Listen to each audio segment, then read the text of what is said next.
வரலாற்று சிறப்பு வாய்ந்த இந்த எழுச்சி மிகு கண்டன ஆர்ப்பாட்டத்தை முன்னின்று நெறிப்படுத்திக் கொண்டிருக்கிற நமது கட்சியின் மதுரை மாவட்ட செயலாளர்கள் அரச முத்துப்பாண்டியன் அவர்களை, தீபம் என்கிற சுடர்மொழி அவர்களை, வழக்குரைஞர் ரவிக்குமார் அவர்களை, சிந்தனை வளவன் காளிமுத்து ஆகிய தோழர்களை இந்த நிகழ்வில் பங்கேற்று நம்மிடையே இந்த கனிம சுரங்கத்தால் ஏற்படவிருக்கும் பாதிப்புகள் குறித்தும் அதனை கைவிட வேண்டிய தேவையை வலியுறுத்தியும் விரிவாக உரையாற்றி அமர்ந்திருக்கிற பூ உலகின் நண்பர்கள் அமைப்பின் பொறுப்பாளர் தோழர் பிரபாகரன் அவர்களை, நமது கட்சியின் முன்னணி பொறுப்பாளர்கள் ஏசி பாவரசு அவர்களை, பாலசிங்கம் அவர்களை, ஆற்றலரசு அவர்களை, மோ எல்லாளன், சங்கத்தமிழன், செல்லப்பாண்டியன், கூகா பாவலன், வே கனியமுதன், இன்குலாப், வில்லவன் கோதை, சிசம்பராஜ் உள்ளிட்ட இயக்கத்தின் முன்னோடிகளே,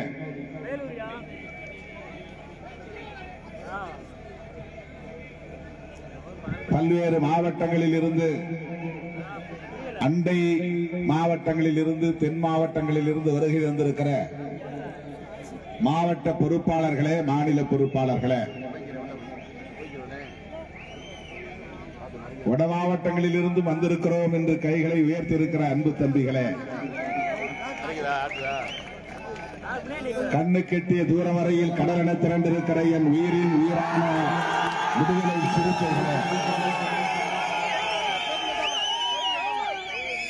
உங்கள் அனைவருக்கும் என்னுடைய பணிவார்ந்த வணக்கத்தை தெரிவித்துக் கொள்கிறேன். இயற்கை எப்போதும் நம் பக்கம்தான். சிறுத்தைகள் வெப்பத்தில் உச்சி வெயிலில் அமர்ந்திருக்க கூடாது என்பதற்காக வானம் நம்மை காப்பாற்றிக் கொண்டிருக்கிறது, வெயிலில் இருந்து காப்பாற்றிக் கொண்டிருக்கிறது. நல்ல உச்சி வேலை, 2 மணி, இப்போது நண்பகல் 2 மணி. இந்த நேரத்தில் மாலை 6 மணியில் இருப்பது போல் இயற்கை நமக்கு ஒரு சூழலை தந்திருக்கிறது. சிறுத்தைகளின் போராட்டம் வெற்றிகரமாக நடக்கட்டும் என்று வாழ்த்துகிற இயற்கைக்கு முதலில் என்னுடைய நன்றியை உரித்தாக்குகிறேன். அரிட்டாப்பட்டி மற்றும் அதனை சுற்றியுள்ள கிராமங்களை பாதிக்கும் வகையிலான சுரங்க திட்டம் ஒன்றை இந்திய ஒன்றிய அரசு, மோடியின் தலைமையிலான பாஜக அரசு நடைமுறைப்படுத்துவதாக அறிவித்திருக்கிற சூழலில் அதனை எதிர்த்து இந்த பகுதியை சார்ந்த பொதுமக்கள் மட்டுமின்றி ஒட்டுமொத்த தமிழகமே குரல் கொடுத்துக் கொண்டிருக்கிறது. அந்த வரிசையில் லட்சக்கணக்கான விடுதலை சிறுத்தைகளும் இருக்கிறோம். அந்த திட்டத்தை இங்கு அனுமதிக்க மாட்டோம் என்று உரத்து சொல்வதற்காக நாம் இங்கே கூடியிருக்கிறோம். இந்த திட்டம் வரப்போவதில்லை, வராது. தமிழ்நாடு அரசின் ஒப்புதல் இன்றி அதை இங்கே நடைமுறைப்படுத்த முடியாது. ஆகவே 100 விழுக்காடு நீங்கள் நம்பிக்கையோடு இருக்கலாம். அந்த திட்டம் வராது, வரவே வராது, வருவதற்கு வாய்ப்பே இல்லை என்கிற நம்பிக்கையோடு இந்த வட்டாரத்து பொதுமக்கள் மகிழ்ச்சியோடு இருக்க வேண்டும் என்று முதலில் தெரிவித்துக் கொள்ள கடமைப்பட்டிருக்கிறேன். எதை வைத்தபடி சொல்லுகிறேன் என்று சொன்னால், இந்த பிரச்சனையில் தமிழ்நாடு அரசு ஒப்புதல் இல்லாமல் என்னதான் இந்திய ஒன்றிய அரசு, மோடி அரசு வேதாந்தா குழுமத்திற்கு தாரை வார்க்க வேண்டும் என்று விரும்பினாலும் அதை நடைமுறைப்படுத்த முடியாது. சட்டம் அதற்கு இடம் தராது. 1957ஆம் ஆண்டு நிறைவேற்றிய சட்டம்தான் சுரங்கங்கள் மற்றும் கனிமங்கள் மேம்பாடு ஒழுங்குமுறை சட்டம். 57 வந்த சட்டம் அது. அந்த சட்டத்தில் ஒரு திருத்தம் கொண்டு வந்து மாநில அரசுகளுக்கு இருந்த அதிகாரத்தை இந்திய ஒன்றிய அரசுக்கு மாற்றிக்கொண்டார்கள். ஆனாலும் கூட மாநில அரசின் ஒப்புதல் தேவை. இந்த சட்ட திருத்தம் தவறானது. இது போன்ற கனிமங்கள் தொடர்பான சுரங்கங்கள் மாநில அரசின் கட்டுப்பாட்டில் இருந்தது. அதனை இந்திய ஒன்றிய அரசு, டெல்லி அரசு சட்டத்தில் திருத்தம் செய்து தன்னுடைய கட்டுப்பாட்டுக்கு கொண்டு போய்விட்டது. அந்த நடவடிக்கை தவறானது. ஆனாலும்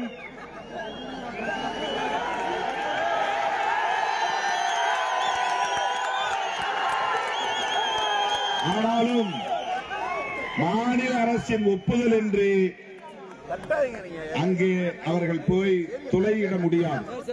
அதை அந்த பாறையை உடைக்க முடியாது. அந்த மண்ணை தோண்ட முடியாது. சுரங்கத்தை அமைக்க முடியாது. ஆங்கிலத்தில் எக்ஸ்ப்ளோரேஷன் என்று சொல்வார்கள். அதை செய்வதற்கு தமிழ்நாடு அரசின் அனுமதி தேவை. தமிழ்நாடு முதல்வர் மாண்புமிகு தளபதி ஸ்டாலின் அவர்கள் சட்டமன்றத்திலே ஒரு தீர்மானம் கொண்டு வந்து உரையாற்றுகிற போது, நான் முதலமைச்சராக இருக்கிற வரையில் அந்த திட்டம் இங்கே வராது என்று உறுதியளித்திருக்கிறார். ஆளும் கட்சி அதற்கு எதிர்ப்பு தெரிவித்திருக்கிறது. எதிர்கட்சியாக இருக்கிற அதிமுகவும் தமிழ்நாடு சட்டமன்றத்தில் எதிர்ப்பு தெரிவித்திருக்கிறது. சட்ட திருத்தம் கொண்டு வந்த போது மாநிலங்களவையிலே ஆதரவு தெரிவித்து விட்டார்கள். அந்த திருத்தத்தை ஆதரித்து வரவேற்று பேசிவிட்டார்கள். ஆனால் இப்போது மக்கள் கடுமையாக எதிர்ப்பதால், அனைத்து கட்சிகளும் எதிர்ப்பதால், சுற்றுச்சூழல் அமைப்புகள் எல்லாம் எதிர்ப்பதால், சமூக இயக்கங்கள் எல்லாம் எதிர்ப்பதால் அதிமுகவும் வேறு வழி இல்லாமல் சட்டமன்றத்தில் நாங்களும் ஆதரிக்கிறோம், அந்த சுரங்கம் வேண்டாம், அந்த திட்டம் வேண்டாம், அதை கைவிட வேண்டும் என்கிற தீர்மானத்திற்கு ஆதரவு தெரிவித்திருக்கிறார்கள். ஆகவே ஆளுங்கட்சியும் எதிர்க்கிறது, எதிர்கட்சியும் எதிர்க்கிறது. பெரிய வேடிக்கை என்னவென்றால் தமிழ்நாடு பாஜகவும் எதிர்க்கிறது. அவங்க அரசாங்கம் சட்டம் கொண்டு வந்திருக்கிறார்கள். அவங்க அரசாங்கம் இங்கே ஏலம் பெற்றிருக்கிறார்கள். அவர்களுடைய அரசாங்கம் தான் அவர்களின் நண்பராக இருக்கிற வேதாந்தா குழுமத்திற்கு அதை தாரை வார்த்திருக்கிறார்கள். முதல்ல 3 ஏலம் நடந்திருக்கு, யாரும் ஆளே வரல. 4வது ஏலத்தில் வேதாந்தா குழுமம் உங்களுக்கு தெரியும். தூத்துக்குடியில துப்பாக்கி சூடு நடந்ததில்லை, அதுல 13 பேர் கொல்லப்பட்டார்கள் அல்லவா? அது எதற்காக? ஸ்டெர்லைட் என்கிற தாமிரத்தை உருக்குகிற ஆலை. அது கூடாது என்று மக்கள் எதிர்த்து போராடிய போது 100வது நாள் போராட்டத்தில் துப்பாக்கி சூடு நடத்தினார்கள். அதில் 13 பேர் உயிரிழக்கும் நிலை ஏற்பட்டது. அப்படிப்பட்ட அந்த வேதாந்தா குழுவிலே ஒரு துணை அமைப்பு தான் இங்கே இந்துஸ்தான் ஜிங்க் லிமிடெட் என்கிற நிறுவனம் ஏலம் எடுத்திருக்கிறது. யார் விட்ட ஏலம்? தமிழ்நாடு அரசு ஏலம் விடவில்லை. அந்த அதிகாரம் தமிழ்நாடு அரசுக்கு இல்லை.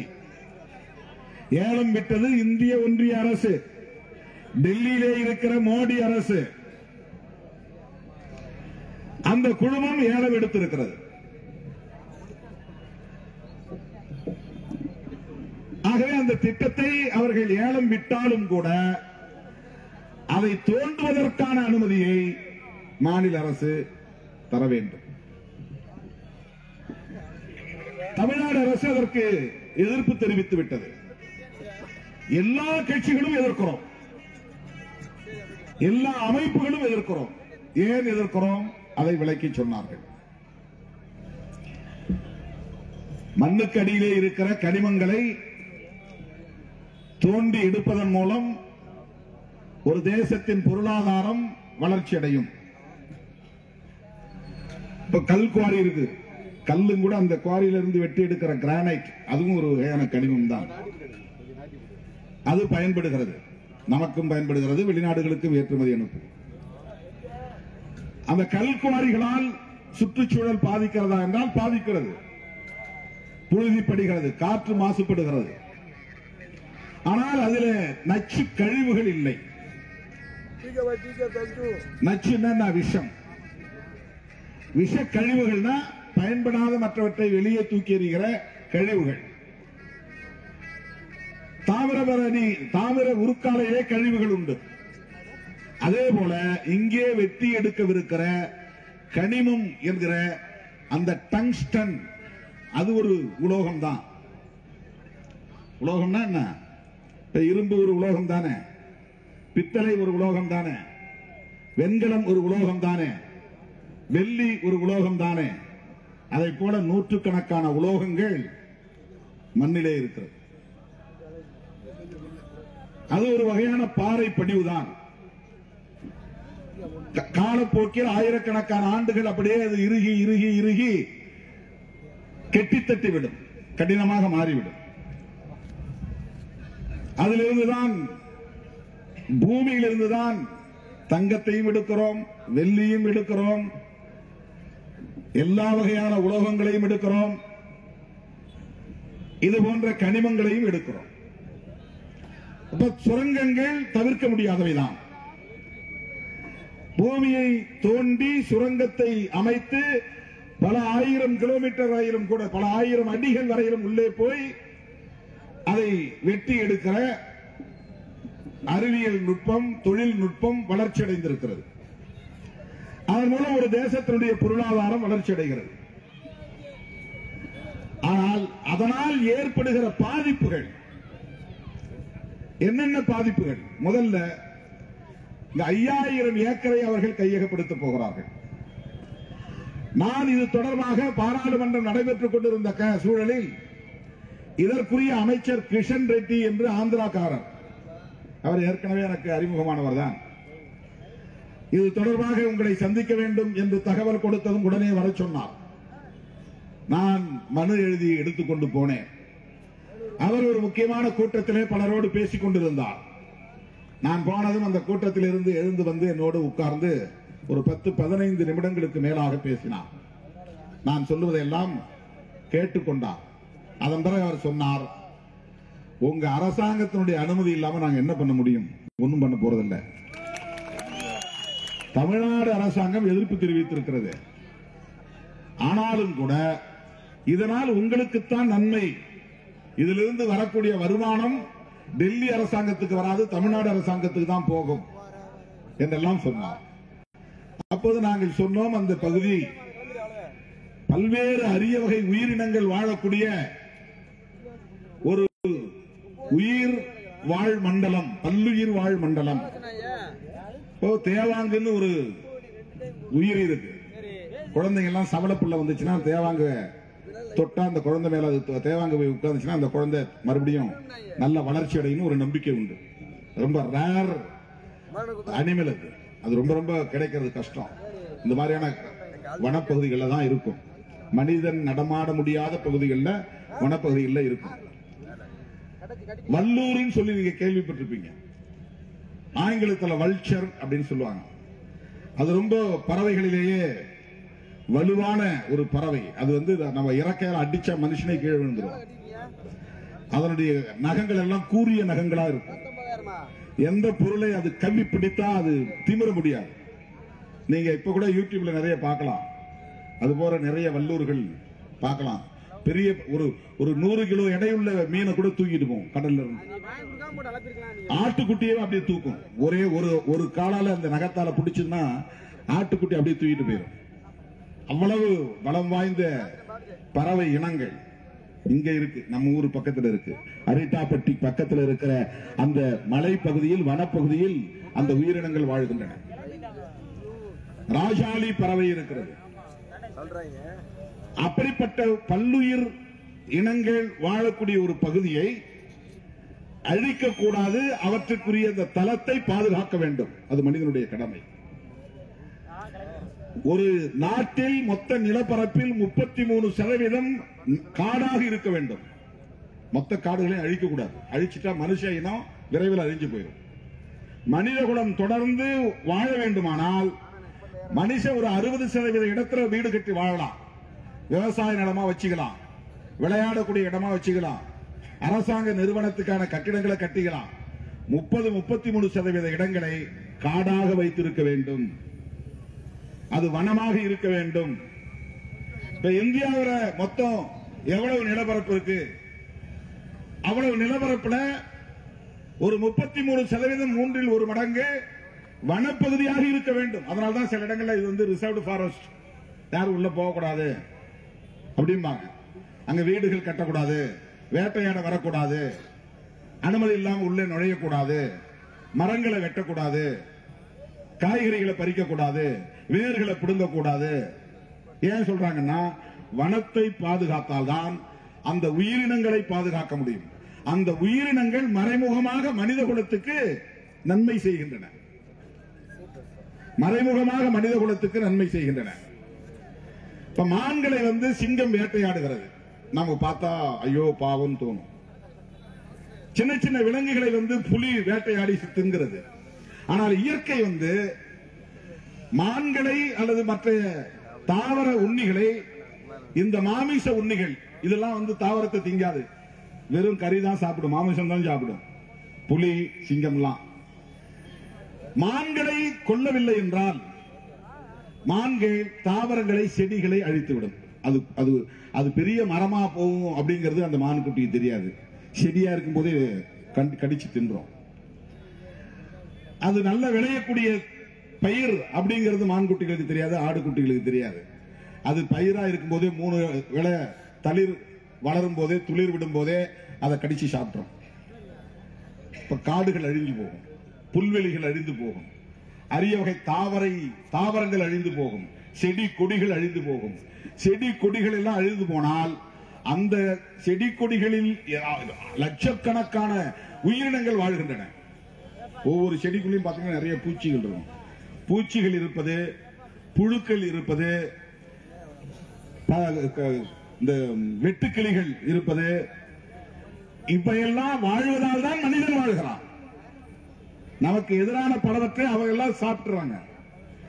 அந்த மாதிரி இந்த தாவர செடிகளை அழிக்கக்கூடிய விலங்குகளை புலி, சிங்கம் போன்ற மிருகங்கள் சாப்பிடுவதனால் தாவரங்கள், மரங்கள், செடி கொடிகள் பாதுகாக்கப்படுகின்றன. தாவரங்கள் பாதுகாக்கப்படுவதால், செடி கொடிகள் பாதுகாக்கப்படுவதால், மரங்கள் பாதுகாக்கப்படுவதால் சுற்றுச்சூழல் மனித குலத்துக்கு பாதுகாப்பாக இருக்கிறது. நல்ல காற்று கிடைக்கிறது, நல்ல தண்ணீர் மனிதன் தோண்டுகிற அளவுக்கான உயரத்தில், மட்டத்தில் கிடைக்கும். நிலவுலங்க செடி கொடிகள் இல்லாத இடங்களில், தாவரங்கள் இல்லாத இடங்களில், மரங்கள் இல்லாத இடங்களில் தண்ணீர் மனிதனுக்கு எட்டும் அளவுக்கான இடத்தில் கிடைக்காது. கீழே ரொம்ப தூரம் கீழே போயிடும், வறண்டு போயிடும். நிலத்தடி நீர் மேலே வர வேண்டுமானால் மரங்கள், செடி கொடிகள் நிறைய இருக்க வேண்டும். பூமியின் மேல் பரப்பிலே அது வேர்விட்டு வளர வேண்டும். ஆகவேதான் சட்டமே அப்படி கொண்டு வந்திருக்கிறார்கள். 1/3 பங்கு ஒரு தேசத்தில் காடுகள் இருக்க வேண்டும். அந்த காடுகளில் அரிய வகை உயிரினங்கள் வாழ வேண்டும். அந்த பாம்புகளை கூட பாதுகாப்பாக வச்சிருக்கணும். பாம்பு இருக்கிறதுனால தான் நிறைய நம்ம பாருங்க, நம்ம வயல்வெளிகளில் வந்து நிறைய எலிகள் வந்து பயிரை நாசம் பண்ணும். அந்த எலிகளை பாம்புகள் பிடித்து தின்னும்.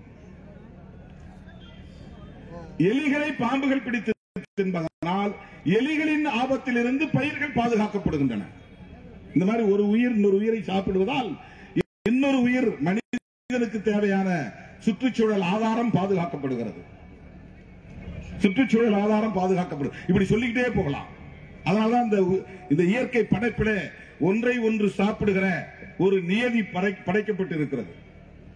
ஒரு விதி, இயற்கை விதி இங்கே படைக்கப்பட்டு இருக்கிறது. அந்த வரிசையிலே பார்க்கிற போது வனப்பகுதி பாதுகாக்கப்பட வேண்டும். அதிலும் பல்லுயிர் வாழிடம், பல்லுயிர் இனங்கள் வாழுகிற தளம் பாதுகாக்கப்பட வேண்டும். அதுல தமிழ்நாட்டிலேயே முதலாக பயோடைவர்சிட்டி ஹெரிடேஜ் சைட், ஆங்கிலத்தில் பல்லுயிர் பாரம்பரிய தளம் என்று அறிவிக்கப்பட்டிருக்கிற ஒரு பகுதி அரிட்டாப்பட்டி பகுதி. இங்க இருக்கிற அந்த மலை, அங்க நிறைய மலைகள் இருக்கின்றன. கழிஞ்ச மலை இருக்கிறது, மாங்குளம் பகுதியிலே மலை இருக்கிறது. அந்த மலையிலே 2300 ஆண்டுகளுக்கு முன்னால் எழுதப்பட்ட கல்வெட்டு.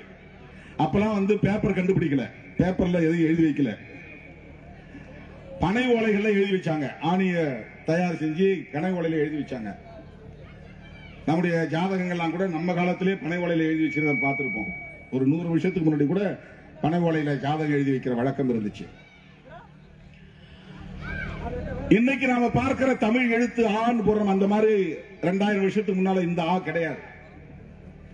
இன்னைக்கு எழுதுற தீ இப்ப நம்ம எழுதுற மாதிரி தீ அப்ப கிடையாது.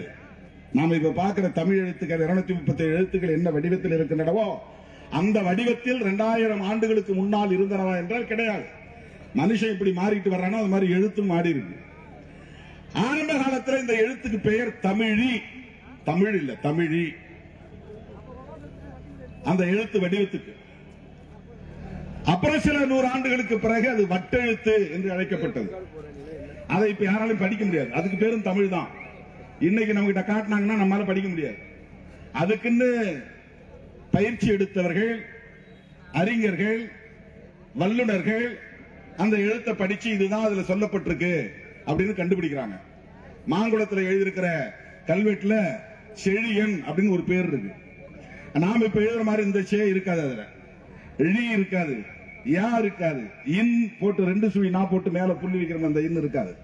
அது வட்டெழுத்துக்களால் எழுதப்பட்டது.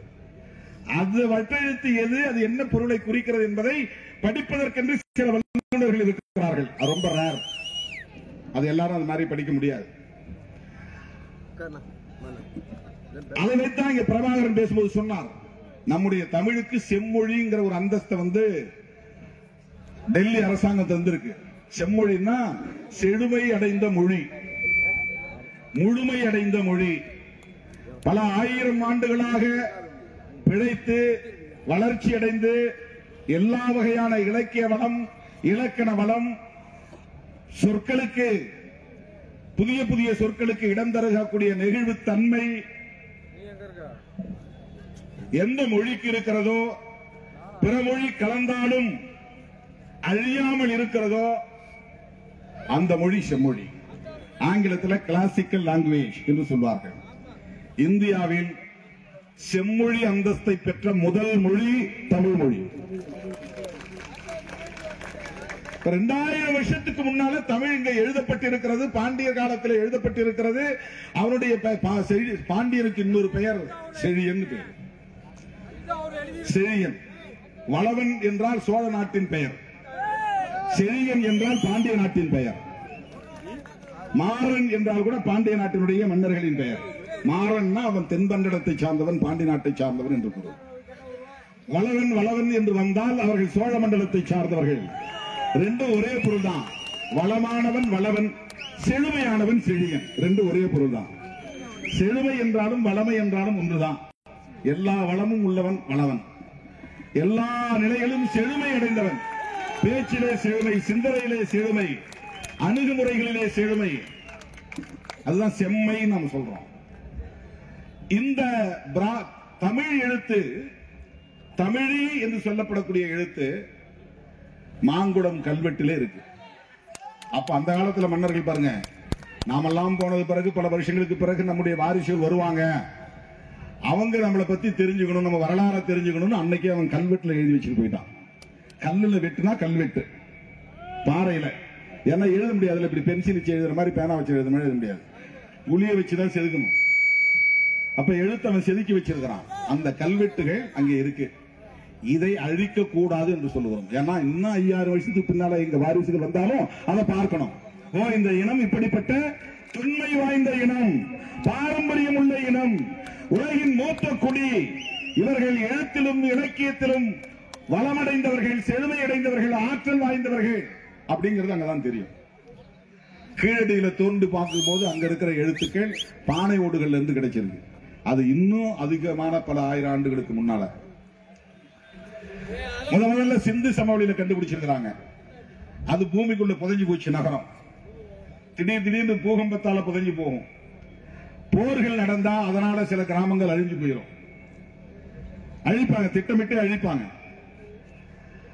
அப்படி பூமிக்கு அடியிலே புதைந்து போன நகரத்தை தோண்டி எடுத்து கண்டுபிடித்த போது அங்கே இருந்த சின்னங்கள், எழுத்துக்கள் எல்லாம் தமிழர்களுடையது என்று கண்டுபிடித்திருக்கிறார்கள்.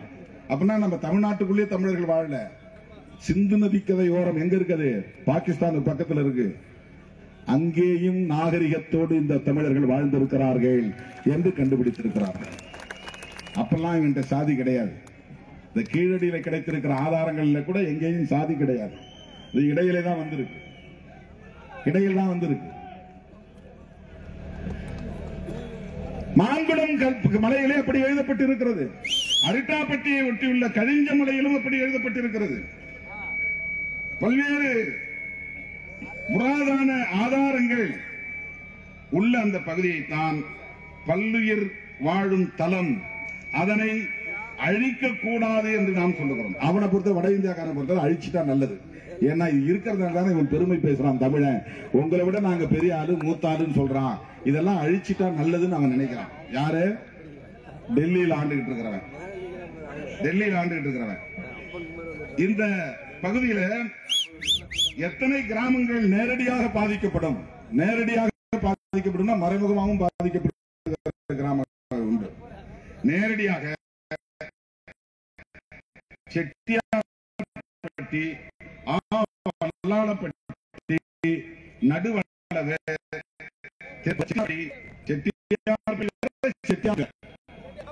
சண்முகநாதபுரம், பூராணிப்பட்டி, மாங்குளம் கிழக்கு, இதெல்லாம் நேரடியாக பாதிக்கப்பட்ட கிராமங்கள். என்ன டெல்லி என்கிட்ட சொன்னார், நீங்க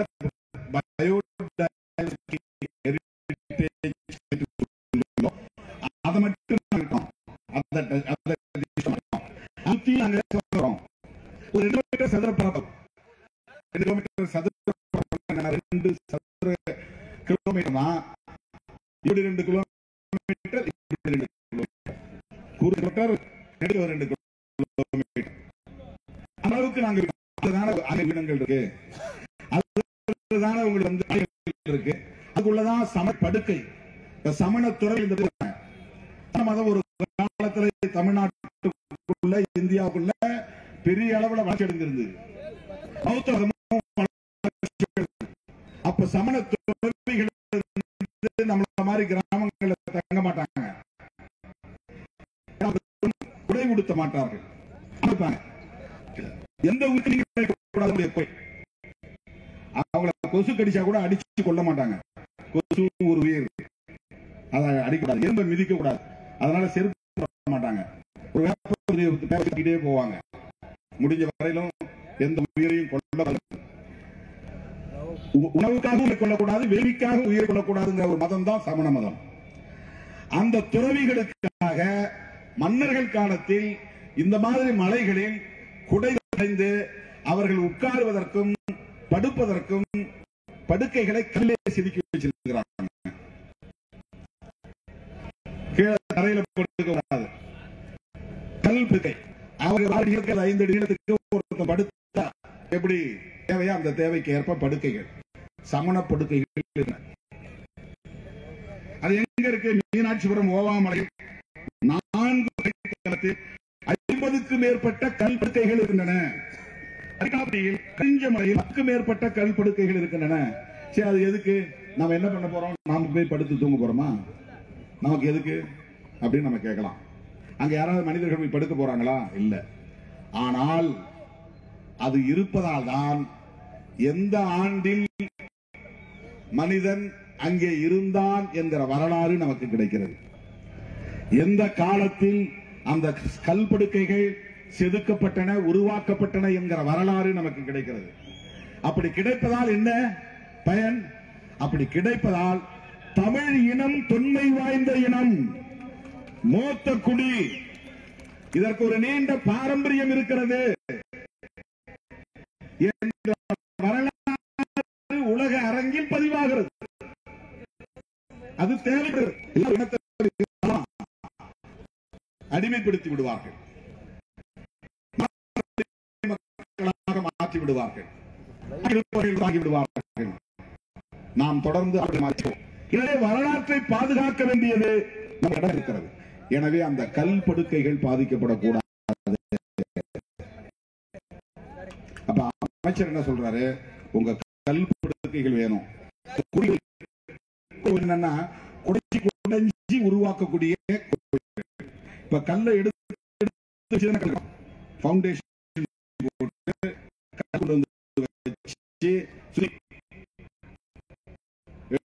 எழுப்பி நடுவில் போய் கோயில்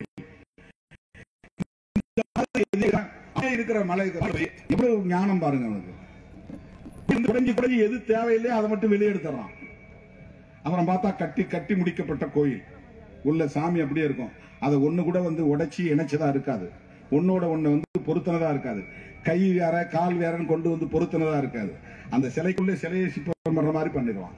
ஒரு சிலையை கொண்டு போய் வைக்கிறதா இருக்காது. அந்த பாறையிலேயே சிலை அப்படி இருக்கும். அந்த பாறையை சுத்தி கோயிலுடைய சுவர்கள் இருக்கும். இந்த பாறையை சுத்தியே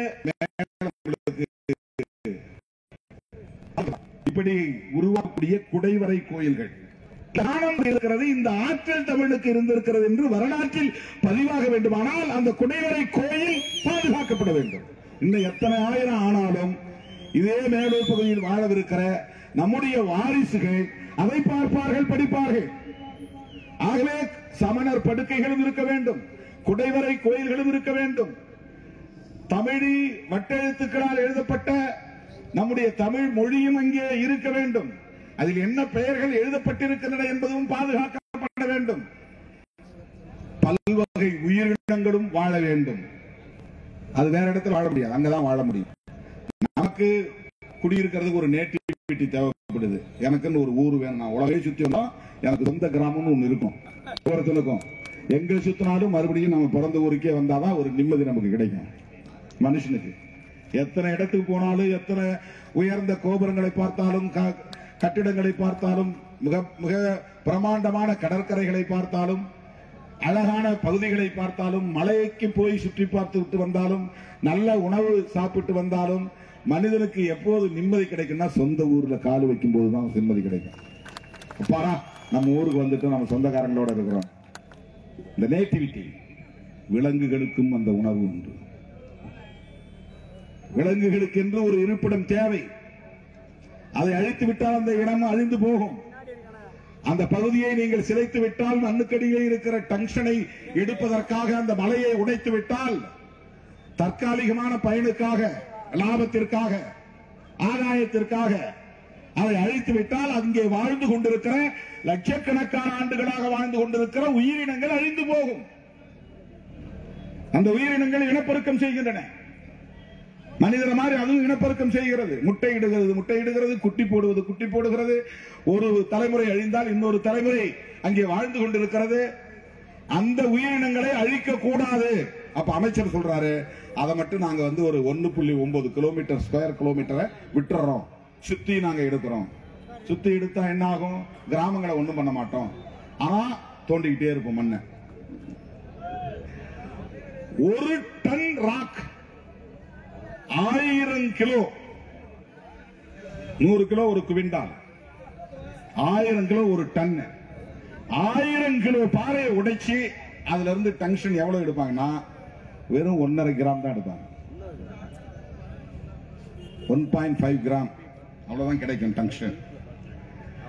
அதையும் எடுக்கும்போது அதில் இருக்கிற எல்லாவற்றையும் பிரிக்கணும். கல்லு, மண்ணு, வேற என்னென்ன வேற தேவைப்படாத கனிமங்கள் இருக்கோ அதை எல்லாத்தையும் தட்டி கழிச்சிட்டு அதை எடுக்கணும். அப்போ அதை உருக்கணும். உருக்கின பிறகு கொதிக்க வைக்கணும். உருக்கிறது வேற, கொதிக்கிறது வேற. உருக்குனா தண்ணியா வந்துடும். கொதிக்கிறதுனா அது ஆவியா போற வரையிலும் கொதிக்க வைக்கணும். அதுல இருக்கிற தேவையில்லாததெல்லாம் ஆவியா போகும். ஆவியா போக போக மிச்சம் இதெல்லாம் கழிவா ஒதுங்கும். அதுல இருந்து டங்ஸ்டன் எதுன்னு கண்டுபிடிச்சு தனியா பிரிச்சு எடுக்கணும். இந்த வேலைகளை செய்கிற போது நிறைய தண்ணி தேவை. இதை பிரித்து எடுத்து செல்வதற்கு நல்ல ரோடு தேவை. அதை கொண்டு போய் சேர்க்கணும். வெளியில இருந்து எல்லா இங்க நிறைய கட்டிடங்கள்லாம் கட்டுவாங்க, தொழில் நிறுவனங்கள்லாம் கட்டும், பிளான்ட் அங்க அதை உருவாக்குறதுக்கான கட்டமைப்புகள் எல்லாம் ஏற்படுத்துவாங்க. அதுக்காக இப்பவே அவர் ரெடியா என்ன பண்ற மாதிரி நமக்கே தெரியாது. இங்க ஒரு ரிங் ரோடு போட்டுறான்.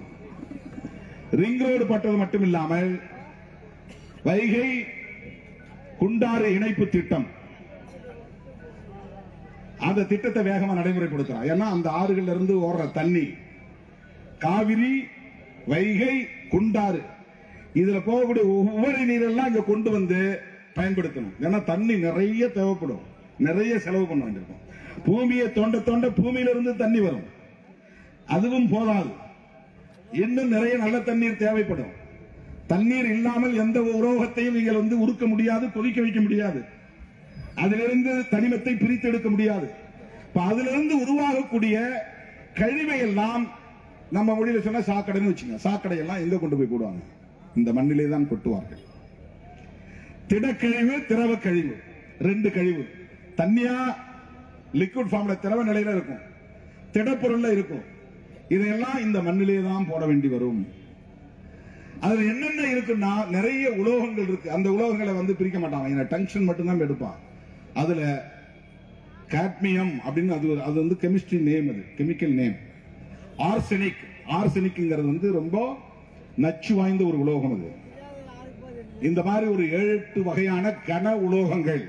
கன உலோகங்கள் தான் என்னன்னா எளிதில் உடைக்க முடியாது, சீக்கிரம் அதை உருக்க முடியாது, சீக்கிரம் அதை கொதிக்க வைக்க முடியாது.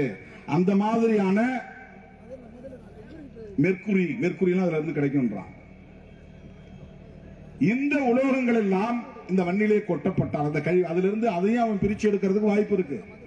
அப்படி அதை பிரிச்சு எடுத்தாலும் அதுல எஞ்சக்கூடிய கழிவுகளை இங்கதான் கொட்டணும். அப்ப காற்றும் மாசுபடும், குடிக்கிற நீரும் மாசுபடும், நம்முடைய மண்ணும் மாசுபடும். இந்த விவசாய நிலத்துல கை வைக்கல, இந்த கிராமத்துல கை வைக்கல, அந்த பயோடைவர்சிட்டி சொல்லக்கூடிய பல்லுயிர் வாழக்கூடிய அந்த மலைப்பகுதியை, வனப்பகுதியை நாங்கள் கை வைக்கல, சுத்திதான் எடுக்கிறோம்னா பக்கத்து வீட்டுல மண்ணு தோண்டினாலே நம்ம வீட்டுல பிரச்சனை வருதுன்னு நம்ம சண்டைக்கு போறோம். ஏன்னா அஸ்திவாரத்தை அதிகமா தோன்ற, என் இடத்துல தானே நான் தோன்றாமா, உன் இடத்துல தோண்டினாலும் என் சுவர் இங்க அதிருதுரா சொல்றமா இல்லையா? என் எல்லைக்குள்ள நீ தோண்டல, என் வரம்புக்குள்ள நீ தோண்டல, உன் வரம்புலதான் தோன்ற.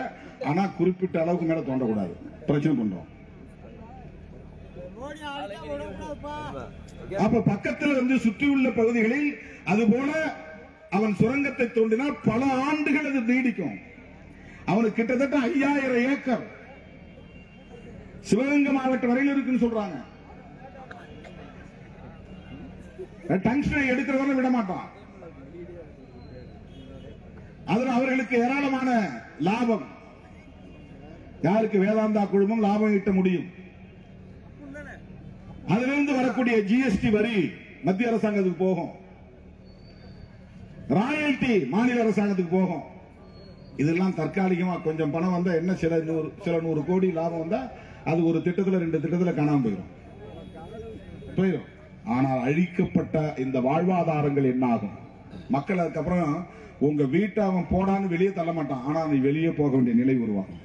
சுவாசிப்பதால் நம்முடைய நுரையீரல் பாதிக்கப்படும், கல்லீரல் பாதிக்கப்படும், குடல் பாதிக்கப்படும், புற்றுநோய் உருவாகும், சரும நோய்கள் உருவாகும். இதெல்லாம் கற்பனையா சொல்லல, இதுக்கு பல ஆதாரங்கள் இருக்கு. சீனா தான் இன்னைக்கு நம்பர் 1 உலகத்திலேயே அதிகமா டங்ஸ்டன் எடுக்கக்கூடிய ஒரு நாடு, ஒரு தேசம் சைனா. அவன் இன்னைக்கு நிறைய ரெஸ்ட்ரிக்ஷன் கொண்டு வந்துட்டான், கட்டுப்பாடுகள் கொண்டு வந்துட்டான். இனிமே சுரங்கங்கள் தோண்டக்கூடாது, அனுமதி தரக்கூடாது. இதனால இவ்வளவு பாதிப்புகள் இருக்கு.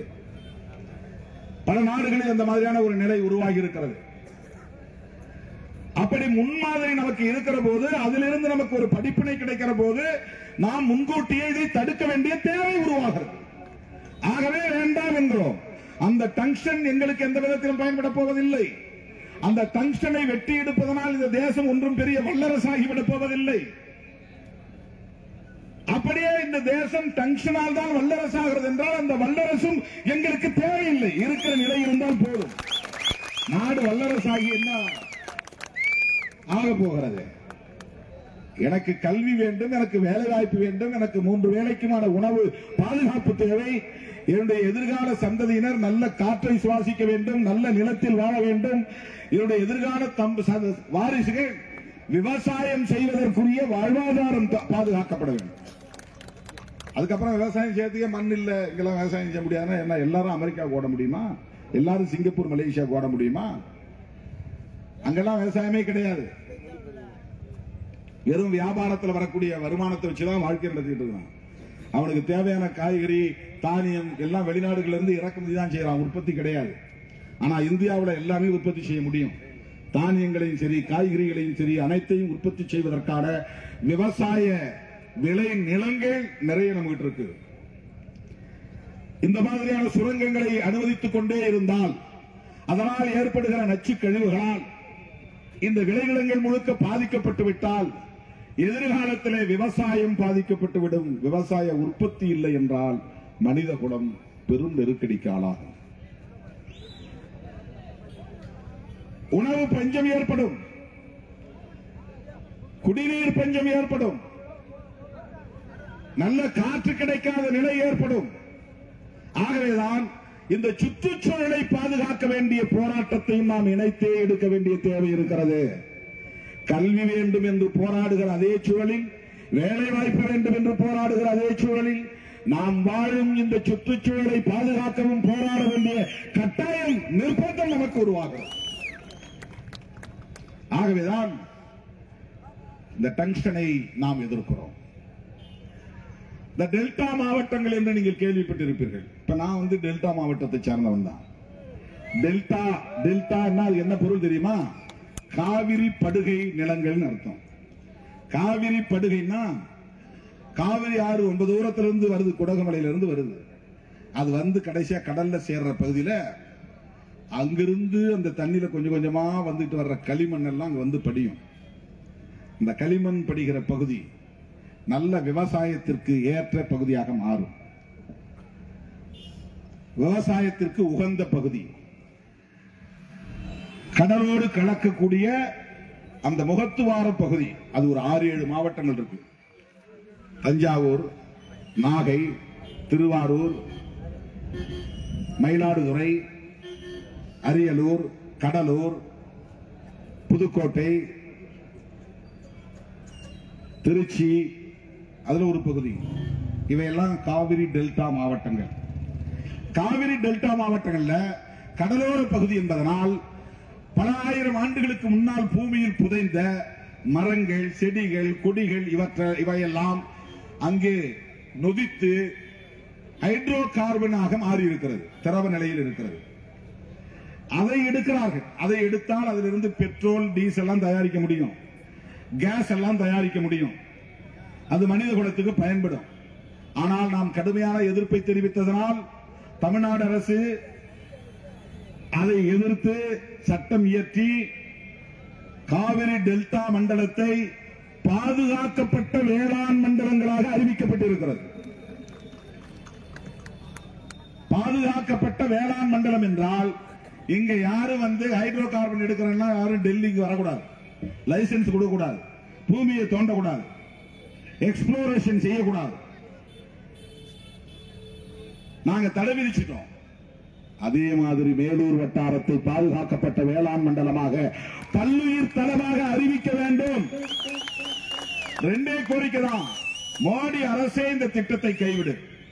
இன்னொரு கோரிக்கை, தமிழ்நாடு அரசே இதை பாதுகாக்கும் வேளாண் மண்டலமாக அறிவிப்பு செய்கிற சட்டம் இயற்று. இந்த 2 கோரிக்கையை சொல்வதற்காகத்தான் 10,000க்கும் மேற்பட்ட சிறுத்தைகள் இங்கே கூடியிருக்கிறோம். இது ஒரு சாம்பிள் தான். இது ஒரு மாதிரி முன்னோட்டம் தான். இல்ல 10,000 பத்தாது, 10 லட்சம் சிறுத்தைகள் தேவை என்றாலும் இங்கே நாங்கள் தருகிறோம். 10 லட்சம் சிறுத்தைகள் திரண்டால்தான் இதை கைவிடுவோம் என்று மோடி அரசு பிடிவாதமாக இருக்குமே. ஆனால் 3 மாதங்களில் எங்களால் 10 லட்சம் பேரை திரட்ட முடியும். ஆகவே இந்த போராட்டம் என்பது ஒரு சாம்பிள், ஒரு சின்ன டெஸ்ட் தான் உங்களுக்கு. மோடி அரசே, நாங்கள் வெறும் அறிக்கை விட்டு உட்காரவில்லை, களத்திற்கு வந்திருக்கிறோம். எச்சரிக்கை, ஒரு நாள் ஆர்ப்பாட்டமாக இதை முடிக்க மாட்டோம். நீங்கள் திரும்ப பெறுகிற வரையில் நாங்கள் தொடர்ந்து போராடுவதற்கும் தயாராக இருக்கிறோம் என்று எச்சரிப்பதற்கான ஒரு அடையாள போராட்டம் தான் இந்த அடையாளம், இந்த போராட்டம். அருமை தோழர்களே, இந்த பகுதி மகாவீரர் சிற்பமும் இருக்கிற பகுதி. அரிட்டாப்பட்டி கழிஞ்சமலையிலே 10ஆம் நூற்றாண்டு. 10ஆம் நூற்றாண்டுனா என்னன்னா, இப்ப இருக்கிறது 21ஆம் நூற்றாண்டு. ஒரு 1100 வருஷத்துக்கு முன்னால மனுஷன் அதிகபட்சம் 60 வயசுல இருந்து 80 வயசுல இருந்து நம்ம வாழறோம். ரொம்ப ரேர் 100 வயசு. அவங்க ரொம்ப நல்ல மனசு உள்ளவங்களா இருப்பாங்க. எவ்வளவுதான் கடவுள் நம்பிக்கை இருந்தாலும் மனுஷன் 80 வயசு மேல இருக்கிறது கிடையாது. சாமி சாமி சாமின்னு உலகம் முழுக்க இருக்கிற கோயிலுக்கெல்லாம் போனாலும் 80 வயசு தான் அதிகபட்சம். பெரியார் கடவுளே இல்லைன்னு சொன்னாரு, 94 வயசு வரை இருந்தாரு. எங்கயா கடவுள் இருக்குன்னு கேட்டார். கடவுளுக்கு கோபம் வந்து, என்னையா நீ எங்க இருக்கிறன்னு கேக்குற, பார் நீ செத்து போ அப்படின்னு சொல்லல. கணபதி தானே எல்லாத்துக்கும் முழு முதல் கடவுள்னு சொல்றீங்க. விநாயகமூர்த்திய நான் அந்த சிலையை போட்டு உடைக்கிறேன் பண்ணு போட்டு உடைச்சாரு. ஆனா பெரியார் 94 வயசு வந்து இருந்தாரு.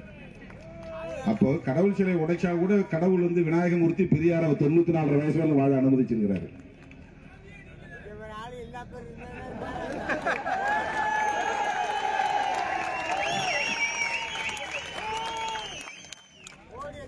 நாம் அதிகபட்சம் ஒரு 100 வருஷம் ஒன்று வச்சுக்கணும். ஆனா மனுஷனுடைய காலம் பாருங்க.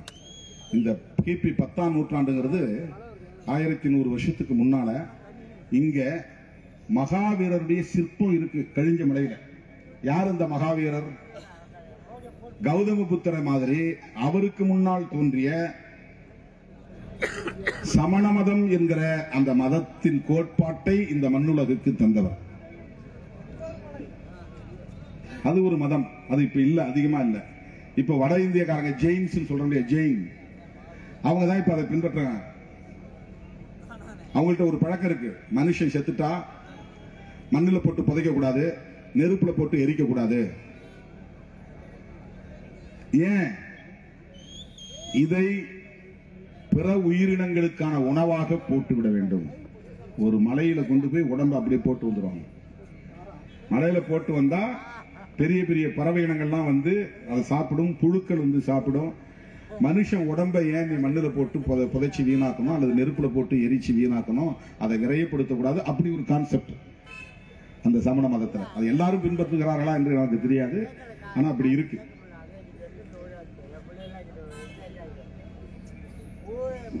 சமண மதம் அதை நிறுவியவர் மகாவீரர். பௌத்த மதம் அதை நிறுவியவர் கௌதம புத்தர். அந்த மகாவீரருக்கு இங்கே சிற்பம் இருக்குன்னா இந்த ஏரியாவில் சமண மதம் சிறப்பா இருந்திருக்கு. அப்ப சாதி மதமற்ற பகுதியாக மேலூர் இருந்திருக்கிறது. சமத்துவம் உள்ள ஒரு பகுதியாக மேலூர் வட்டாரம் இருந்திருக்கிறது. பல்லுயிரையும் பாதுகாக்கக்கூடிய உயிர்ம நேயம், ஆன்ம நேயம், மனித நேயம் கூட ஆன்ம நேயம், எல்லா உயிர்கள் மீதும் பாசம் வைக்கிற, மதிப்பு வைக்கிற, மரியாதை வைக்கிற, பாதுகாக்கிற ஒரு பற்றுதல், அதான் உயிர்ம நேயம் அல்லது ஆன்ம நேயம். வடமொழியில ஆன்மான்னா, தமிழ்ல உயிர்.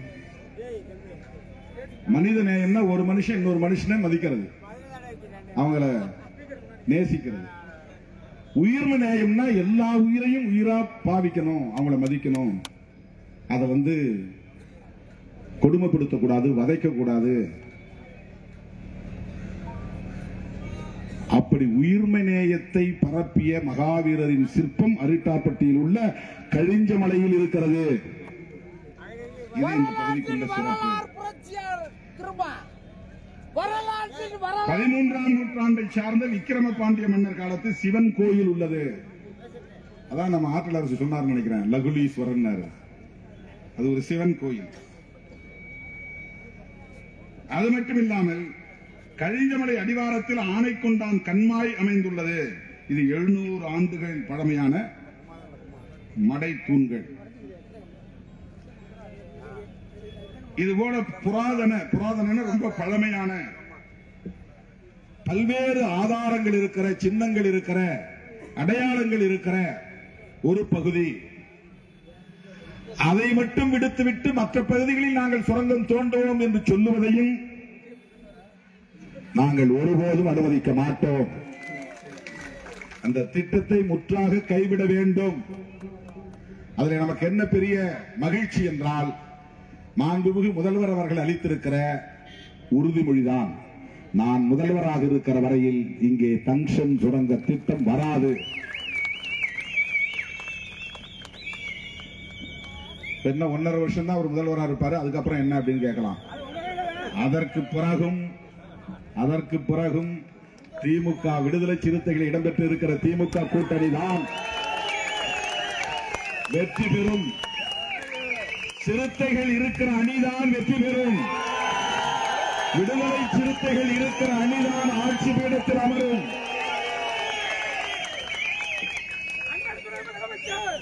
எவ்வளவோ முயற்சி பண்ணி பார்த்தாங்க. திருமாவளவன் அப்படி ஆசை காட்டி வெளியே இழுத்துட்டோம்னா அந்த கூட்டணி அப்படியே கலகலக்க வச்சிடலாம், அதுல குளிர் காயலான்னு நினைச்சாங்க பாஜக. அவங்களுக்கு எல்லாம் என்ன நோக்கம்னா, என்னையா திமுக கூட்டணி 2019 ஜெயிச்சது, 2021 ஜெயிச்சாங்க, 2024 ஜெயிச்சாங்க, தொடர்ந்து ஜெயிக்கிற. இந்தியாவில் எந்த மாநிலத்திலும் இப்படி தொடர் வெற்றி கிடையாது. இந்த கூட்டணி தொடர் வெற்றியை பெறுவதற்கு சிறுத்தைகளின் உழைப்பு முக்கியமான காரணம், சிறுத்தைகளின் வாக்கு வங்கி முக்கியமான காரணம். இன்றைக்கு தம்பிகள் வரும்போது சொன்னார்கள், ஒரு தனியார் தொலைக்காட்சி எடுத்த சர்வேயில் தமிழ்நாட்டின் 3வது பெரிய கட்சி விடுதலை சிறுத்தைகள் கட்சி என்று சர்வே சொன்னார்கள். நாங்க தனியா நின்று ஓட்டு வாங்காமல் இருக்கலாம், ஆனால் தமிழ்நாடு எங்கள் பக்கம் இருக்கிறது. தமிழ்நாட்டு மக்கள் விடுதலை சிறுத்தைகளை ஏற்றுக் கொண்டிருக்கிறார்கள், அங்கீகரித்திருக்கிறார்கள். நாங்களா சொல்ல மாட்டோம், நாங்க தான் அடுத்த முதலமைச்சர். காலம் சொல்லும், மக்கள் சொல்வார்கள். இந்த தகுதி விடுதலை சிறுத்தைகளுக்கு உண்டா இல்லையா என்பதை மக்கள் தீர்மானிப்பார்கள். எங்களை வெறும் சாதியவாதிகளாக முத்திரை குத்தி ஓரங்கட்ட பார்த்தார்கள், ஒதுக்க பார்த்தார்கள். அதனால்தான் நான் மேடைகளை முழங்கினேன். எங்களை ஓரங்கட்ட பார்த்தாலும் ஒதுக்கி வைக்க பார்த்தாலும் நாங்களே மையம் என்பதை தீர்மானிப்போம். திருமாவளவனா ஒரு தலித் லீடர் விவரமா உட்காருப்பான், கடைசியா போடு, பின்வரிசையில போடு. நீ பின்வரிசையில் உட்கார்ந்தாலும் போக்கல் பாயிண்ட் விடுதலை சிறுத்தைகள் தான். நீ ஒரு ஓரமாக உட்கார வைத்தாலும் கேமராவின் போக்கல் பாயிண்ட் மையம் என்பது விடுதலை சிறுத்தைகள் தான். இதை நான் கர்வத்தோடு சொல்லவில்லை, மக்களின் நல்லாதரவோடு சொல்லுகிறேன், மக்களின் மீது வைத்திருக்கிற நம்பிக்கையின் அடிப்படையில் சொல்லுகிறேன். ஏனென்றால் எங்களுக்கு தற்காலிக ஆதாயங்களில் ஒருபோதும் ஈடுபாடு கிடையாது. இந்த நாட்டு மக்களின் நலன்கள் முக்கியம். சனாதன சக்திகள் தமிழ் மண்ணில் வேரூன்ற ஒருபோதும் அனுமதிக்க மாட்டோம்.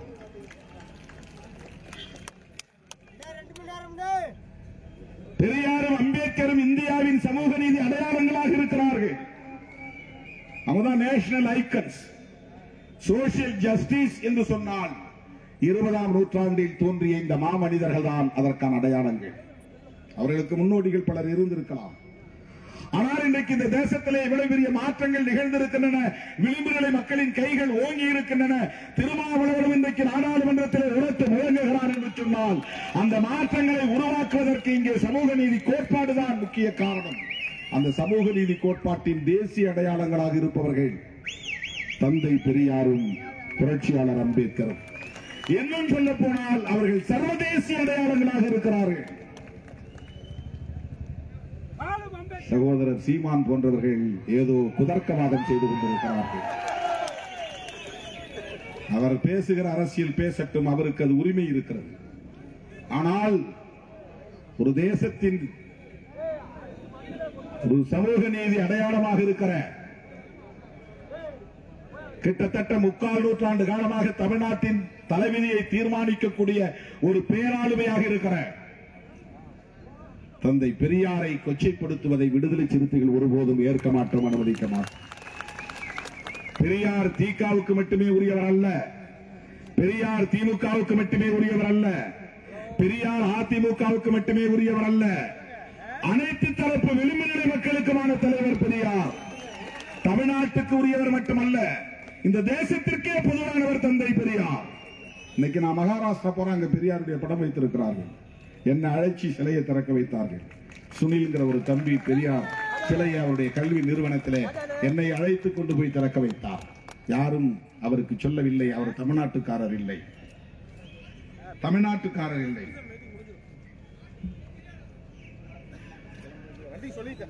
பெரியார் ஓபிசி மக்களுக்கான தலைவர் என்று பலரும் சொல்லிக் கொண்டிருந்த நேரத்தில் அவர் அனைத்து தரப்புக்குமான மக்கள் தலைவர் என்பதை சொன்ன இயக்கம் விடுதலை சிறுத்தைகள் கட்சி.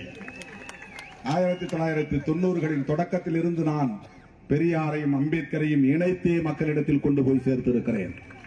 கொடுக்கப்பட்ட மக்களிடத்தில் இந்த 35 ஆண்டு காலத்தில் திருமாவளவன் செய்த சாதனைகள் ஒன்று, தந்தை பெரியாரை அனைத்து தரப்பு மக்களிடையும் கொண்டு போய் சேர்த்ததில் எனக்கும் இந்த இயக்கத்திற்கு மிகப்பெரிய பங்கு உண்டு. அந்த மாமனிதரை கொச்சைப்படுத்துவதை ஒருபோதும் இந்த நாடு அனுமதிக்காது என்பதை நான் சொல்லிக்கொள்ள கடமைப்பட்டிருக்கிறேன். அண்ணாமலை ஆதரிக்கிறார் என்று சொன்னார்கள். அண்ணாமலை தானே ஆதரிக்க முடியும். அவர் என்ன சமூக நீதி பாசறையில் வளர்ந்தவரா? சனாதன கொட்டடியில் வளர்ந்தவர்.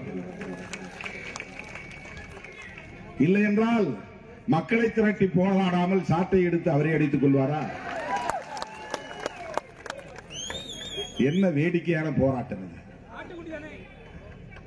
அவர் என்ன மனநிலையில் இருக்கிறார் என்றே தெரியவில்லை. எனது அருமை தோழர்களே, மேலூர் வட்டாரத்தில் அரிட்டாப்பட்டியை சுற்றியுள்ள கிராமங்களில் அனைத்து தரப்பு மக்களும் கொதித்து போயிருக்கிறார்கள், கொந்தளித்து போயிருக்கிறார்கள். டங்ஸ்டன் சுரங்க திட்டத்தை முற்றாக கைவிட வேண்டும் என்று தொடர்ந்து போராடிக் கொண்டே இருக்கிறார்கள்.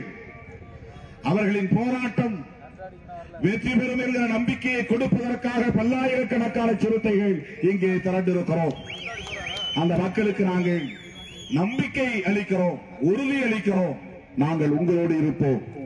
நீங்கள் வெற்றி பெறுகிற வரையில், உங்கள் போராட்டம் வெற்றி பெறுகிற வரையில் விடுதலை சிறுத்தைகள் உங்களோடு உற்ற துணையாக இருப்போம் என்பதை சொல்லி மோடி அரசே இந்த திட்டத்தை முற்றாக கைவிடு என்று வலியுறுத்தி, தமிழ்நாடு அரசே இதற்காக தனி சட்டம் ஒன்றை இயற்ற வேண்டும் என்று கோரிக்கை வைத்து, ஏற்கனவே இங்கு போராடியவர்கள் மீது போடப்பட்ட 5000 மீது போடப்பட்ட வழக்குகளை திரும்பப் பெற வேண்டும்.